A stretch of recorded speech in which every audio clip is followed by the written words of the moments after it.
la duchesse de Cambridge a laissé les téléspectateurs sans voix avec une performance sans faille au piano lors d'un service de chant de l'abbaye de Westminster qui a été diffusé à la télévision la semaine dernière. Elle a accompagné le chanteur Tom Walker pour jouer son single de Noël pour ceux qui ne peuvent pas être ici dans un moment émouvant.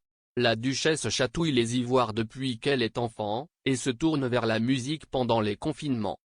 Elle semblait canaliser sa défunte belle-mère, la princesse Diana, qui a surpris les spectateurs avec sa propre performance au piano lors d'une tournée en Australie à la fin des années 80.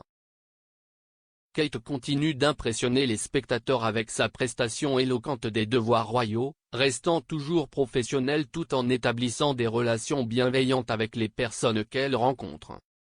Pourtant, l'exemple qu'elle a donné s'est avéré de trop pour l'ex-petite amie de son beau-frère le prince Harry. L'expert royal Cathy Nicholl a discuté de la relation de Harry avec la danseuse et actrice Cressida Bona dans son livre de 2017 Harry, Life, Loss and Love. Harry a rencontré Madame Bona pour la première fois en mai 2012 après avoir été présenté par sa cousine la princesse Eugénie.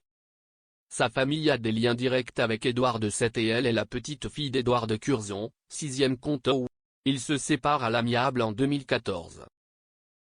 Madame Nicholl a déclaré, Cressida avait été complètement effrayée en regardant la couverture télévisée de William, Kate et George en tournée en Nouvelle-Zélande et en Australie ce printemps-là.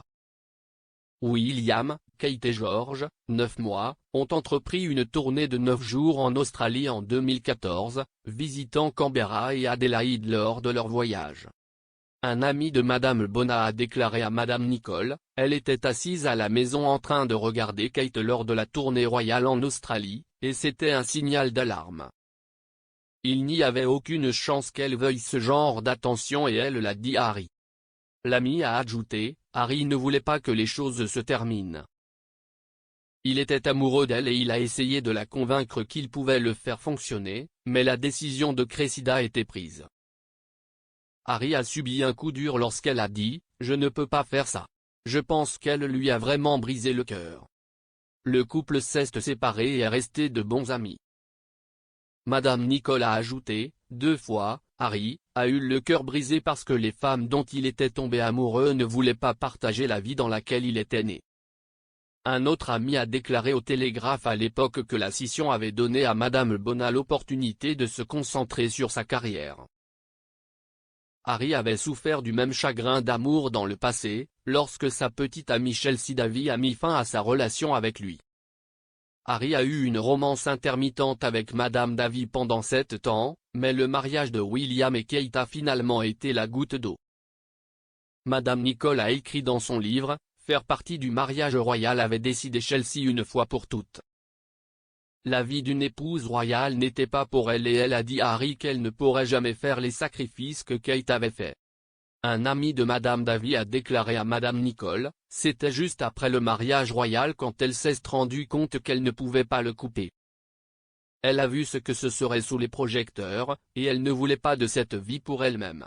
Elle aimait vraiment Harry, mais savait que ce n'était pas une vie qu'elle pouvait mener. En fin de compte, les choses ont finalement fonctionné pour Harry. Sa femme Meghan Markle était déjà habituée aux projecteurs lors de leur rencontre, ayant joué dans la série à succès Suits. Madame Davy et Madame Bona ont toutes deux assisté au mariage de Harry et Meghan en 2018.